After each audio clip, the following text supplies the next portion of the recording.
So from time to time we get jobs where there's a little bit of patchwork to do to fill some flooring in. In this particular case, they've taken 2 rooms. There was 2 bedrooms here, little bedrooms, equal size approximately, and they took out this wall here and they made 1 big room. So what has happened since doing that is now they have obviously a gap in the floor. So what we have to do is fill the gap in. I got these 2 boards, 7 1/4 red oak, and it's going to be going into this gap. So I've already cut the one side out. And what you have to do when you are cutting these irregular pieces off is obviously the wall here is no longer, so we had to cut these irregular pieces, make it straight, right? So what you have to do is, before you cut it, you first have to line up, centralize where that board is going to go, and then you lay out one line. I just use a black magic marker. You need to set up a fence for your circular saw because you can't freehand it. Even if you have a black magic marker, you can't freehand that accurately enough. It won't look good. You know, so it's just easier to set yourself up a fence. I just use this old casing or baseboard, and it gives you a nice straight edge, and then you can run your skill saw right along there. So that's what I did there, and I cut the one side. Now with the remainder of what's left, because the skill saw only gets you to about here, so what I did with the remainder, I just take a ruler, a straight edge, and extend that line over.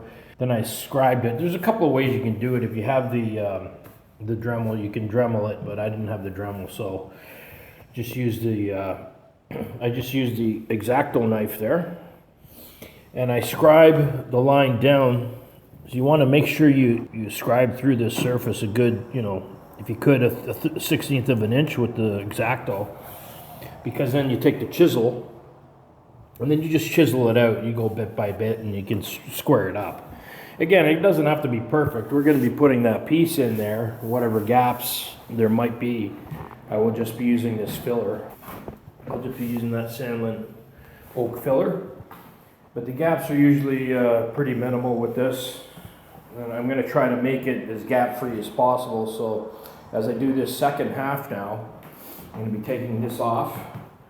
And I'm going to be transferring to this side, obviously, and we're going to do the same process over here.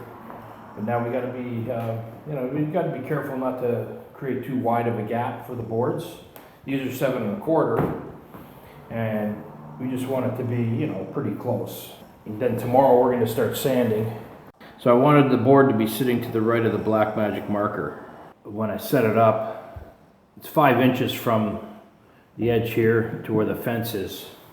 So you set up your blade, you got to set it up so it's 5 inches over where you want it to cut, right? Where you want your line to be.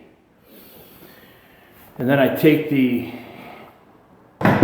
baseboard that I've cut and I just make sure that it's lined up straight along this edge. And then I screw it down and try to screw it in between the seams, because obviously when we sand this later, I put the screw holes right in between the planks as much as I could.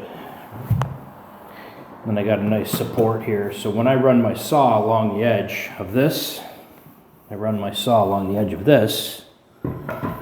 I get a nice straight line. I want the fit of this to be pretty close. You don't want it too wide where there's a massive gap. So that's just, you know, day in the life, right? You gotta move forward. You gotta get things done. So again, we don't run into these too often. There are the occasional times where we do have to do this type of thing. A lot of times too, it'll be they'll rip out some tiles in the kitchen, and it'll be like laying some hardwood. I didn't want to use actual hardwood in here and insert it because I just don't like the look of that. I mean, it's okay, but I think it's better when you can put you know, full boards in. So obviously I'm going to be cutting, this is about almost 12 feet wide, this room here. So I got to cut these basically around 6 feet each. There'll be a seam in the middle, but that's fine. There's one seam, and then we'll, you know, be able to sand it tomorrow.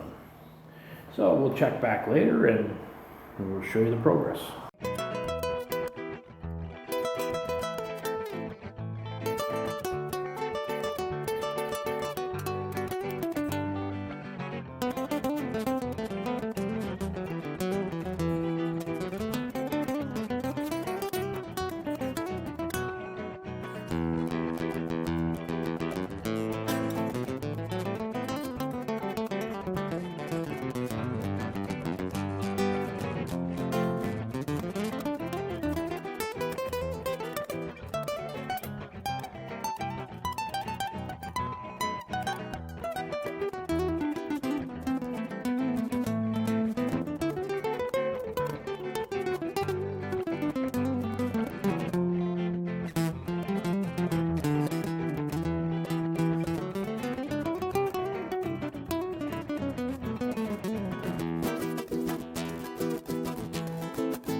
Okay, so it's a bit of a dog's breakfast, but you can see it's a nice straight line there. And you score it with the X-Acto knife first. And you try to go at least, you know, 1/16 of an inch deep with that. Again, we're going to be sanding all this down, so I'm not worried about the magic mark or anything like that. That's all going to be gone. This is going to be sanded right down to the bare wood, right? And so this one side is now complete in terms of being straight. So now what I'm going to do is I'm going to lay out for this side, and I'm going to cut it, and then we're going to get this baby inserted. And actually what I'm going to be doing is, my lumber guy gave me, I only needed 12 feet, but he gave me like 2 7.5 foot pieces, whatever these are, so, which is fine. I guess he likes me and he gave me extra. So what I'm going to be doing is I'm going to cut it basically center, so when it lays out, I'm going to cut these two into about approximately, it's just under 12 feet, this width here. So what I'm going to do is I'm going to cut these to approximately 6 feet each. So there'll be, you know, a seam in the center here. But it's definitely better than using individual hardwood pieces. It's just going to look better. So that's why I opted to do this. Okay, so to speed things up, all I've done here was I put a couple of boards underneath the gap here, and I'm using the actual piece just to raise and elevate this a bit so it's flush. And I'm using the piece that's going to be inserted, and I'm just lining it up to the back of where I've cut here. And at the front here, I'm just using my black magic marker, and I'm scribing the line there, just magic markering. And obviously I'm not going to be saw cutting that. I'm going to be saw cutting on the left side of that line, this way, right? So when I set up my fence here, when I set up the fence to the blade, I'm going to put the blade here. Then I'm going to set the fence up to the edge of the saw. Then I'm going to screw these boards in, and then I'm going to cut it.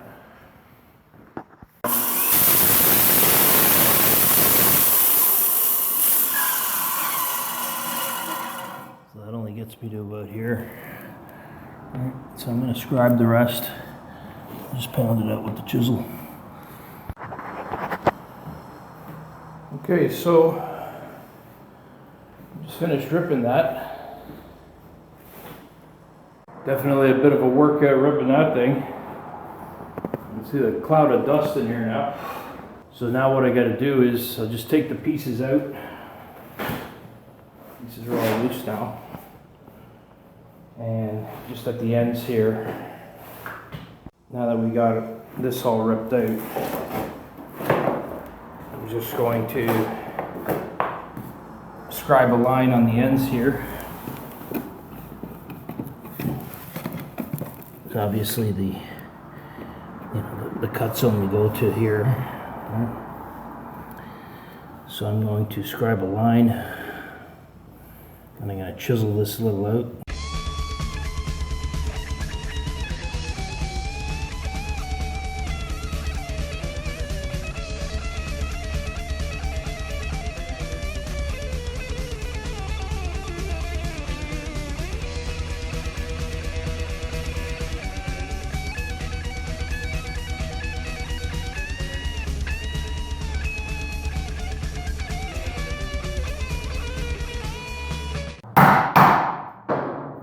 Jigsaw today, so I got to do all this.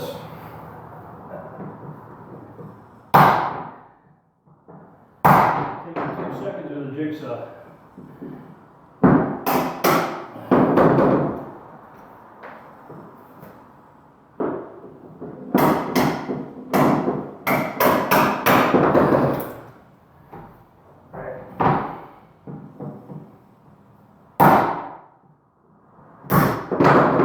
I'm just pounding a clearance here anyway.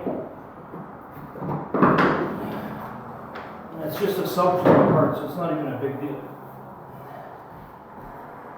I just want the boards to line up in the center.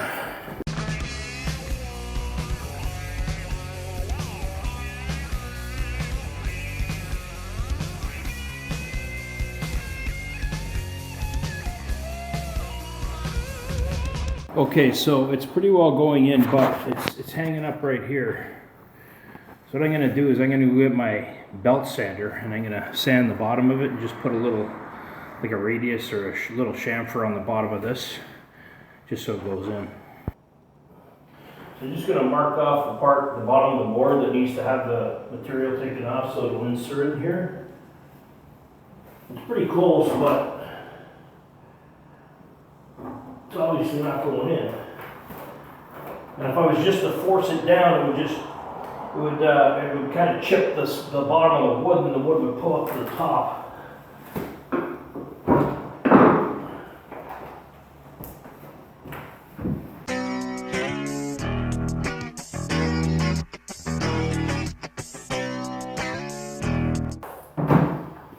It doesn't hurt to do both sides because once you get down to a certain point, the pressure should just fit it in.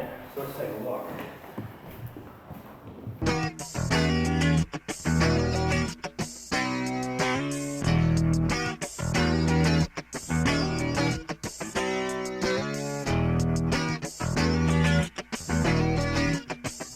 So I'm going to need to get the pry bar. The gap's a little large there, so I'm going to get the pry bar. I'm going to pry it from that end down there. I'm going to pry this over just to close that gap a bit. I was able to get it in there, and I was able to line it up to the seam of these planks here, right? So it's pretty well aligned. I was kind of surprised that the two rooms, amazingly, they line up right on. That is amazing, because obviously they weren't installed at the same time, because these were in fact two rooms at one point. This wall came down, obviously, right? That's an amazing, that's just amazing how it lined up like that. I'm sure that's purely in, accidental, right? Just coincidence that that happened. Anyway, I'm gonna get the pry bar and I'm gonna pry this over. So finally, we were able to get it in. A little unhappy with this gap here because it's not going to be covered, so I'm going to have to insert some wood there and some filler. Just fine, it'll dry. I believe they're building this, obviously they're building this out, so they'll probably put a plinth or something here just to, just to make it look a little transitional, because this centerpiece here is obviously completely different, right? So now I'm going to pre-drill some holes, and I'm going to nail this in and then countersink the nails. And I'm going to put some filler in a couple of spots. Actually, doesn't need much filler. It's pretty good in terms of the tightness. A little gap there, but nothing too bad. Okay, so this is the finished result after installing that insert, and I sanded and refinished.